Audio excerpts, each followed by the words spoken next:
Hey there, just wanted to make this video pretty quick. Talk about some of the issues affecting Milan in terms of sustainability. I think the number one thing that's impacting Milan is probably the 11th goal, that being sustainable cities and communities. The reason why I think this is one of the biggest impacts on the city is that they have such a heavy reliance on cars at the moment. So when a city is relying so heavily on cars, especially if it's like a population dense area, as Milan is, that can create a lot of pollution. We can kind of look in the states here in LA as kind of a touchstone for an example for that. So part of this being like the main thing, there's some knock-on effects of there being such heavy reliance on cars. Um, Probably most notably is good health and well-being, which is the third goal.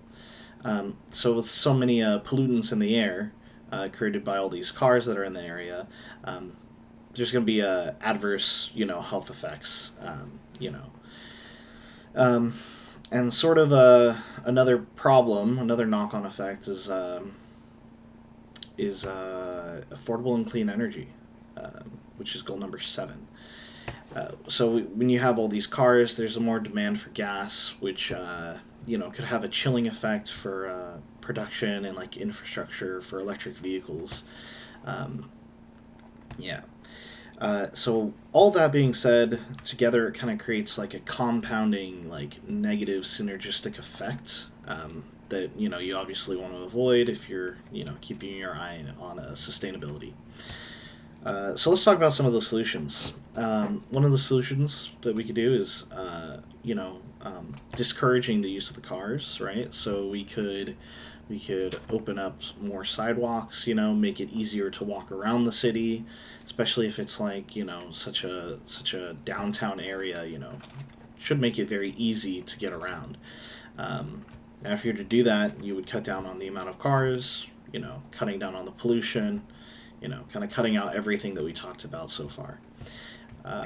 Another thing we could do is have more public parks, so instead of having like a couple parks here and there, I noticed there's some pretty big public parks in the downtown area, and then there's some like around the outskirts.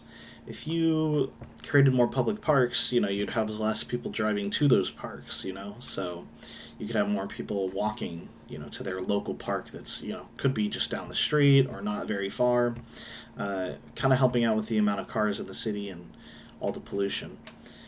Um, so yeah, to monitor, everything, you'd have to rely pretty heavily on self-reporting. So you could ask people in surveys how often they drive now versus how often they drove before all these changes were implemented. You could also get health data from like hospitals and stuff like that, see how many people are being adversely affected with like lung diseases and other things. Yeah, so that's basically what I wanted to talk about. Appreciate your time.